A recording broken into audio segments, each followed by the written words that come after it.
अस्सलाम वालेकुम, मैं उमर खलील बात कर रहा हूँ। I am licensed Canadian immigration consultant based in Toronto Canada. इस वीडियो में मैं आपको कनाडा की इमिग्रेशन के बारे में जो लेटेस्ट अपडेट्स हैं उनके बारे में इन्फॉर्म करने जा रहा हूँ। जी, तो कनाडा की गवर्नमेंट ने मखसूस कैटेगरीज इंट्रोड्यूस करवा दी हैं।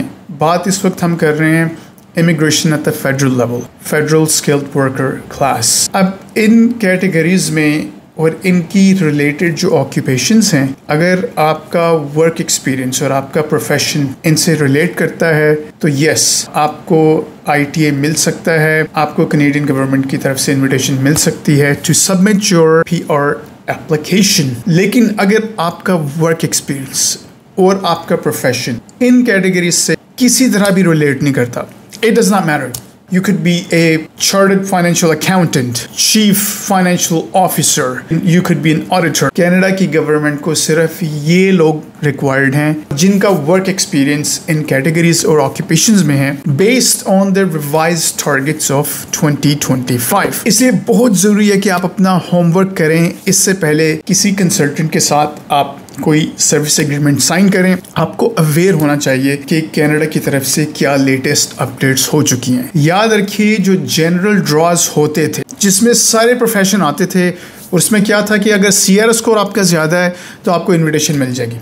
फॉर एग्जांपल, आपका प्रोफेशन जो है और वर्क एक्सपीरियंस है डिजिटल मार्केटिंग में या अकाउंटिंग में, तो आपको इनविटेशन मिल सकती थी। लेकिन moving forward based on the revised targets for the year 2025, मखसूस कैटेगरीज हैं और मखसूस ऑक्यूपेशंस हैं जिनमें वर्क एक्सपीरियंस आपका होना ज़रूरी है in order for you to fetch that invitation. अब बहुत से लोग सवाल करते हैं कि भाई अच्छा चलें, फेडरल इमिग्रेशन अगर पॉसिबल नहीं है, इन कैटेगरीज में हम फॉल नहीं कर रहे, let's talk about PNP, provincial nominee programme.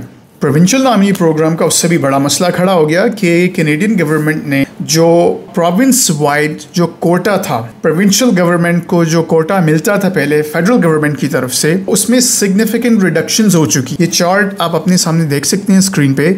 इस चार्ट के मुताबिक कितनी सिग्निफिकेंट रिडक्शन हो चुकी है। जिस तादाद में पहले लोग इमिग्रेट कनाडा करते थे यार प्रोविंशियल लेवल, अब उससे बहुत ज़्यादा फ़र्क पड़ चुका है। तो अब मैं मिसाल के तौर पे आपको एक बात बता देता हूँ कि जो ओंटारियो का प्रोविंस है, लास्ट ड्रॉ ओंटारियो के प्रोविंस में कब हुआ था? सितंबर 19, 2024। सो सितंबर 19, 2024 से अब तक ओंटारियो की तरफ से कोई ड्रॉ नहीं हुआ। तो ये एक प्रैक्टिकल झलक है रिवाइज टारगेट्स की। अगर कैनेडियन गवर्नमेंट ने टारगेट्स रिवाइज किए हैं तो इसकी प्रैक्टिकल शक्ल आपके सामने आ गई है कि भाई कितने महीने गुजर गए हैं और कोई ड्रॉ नहीं हुआ।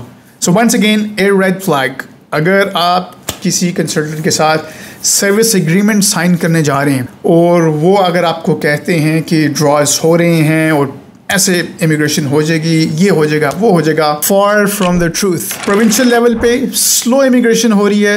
अगर कभी कोई इनविटेशन आती है, आप फिर भी आपका CR स्कोर जो है वो कंपैरेटिव होना चाहिए। Anyways, to cut it short, if you are still interested in immigrating over to Canada, और अगर आप समझते हैं कि आपकी प्रोफाइल काफ़ी स्ट्रॉन्ग है और आप इनकी रिक्वायरमेंट्स को पूरा कर सकते हैं, आप डिज़ायर्ड CR स्कोर ला सकते हैं, and you're looking for legal or professional advice, book an appointment. We'll have a detailed chat with you about your professional profile at my office in DHL Lahore, where we'll do a complete assessment to see where you stand, and of course we will let you know how to move forward. Anyways, that's it for now, and we'll be coming back with more updates. Thank you.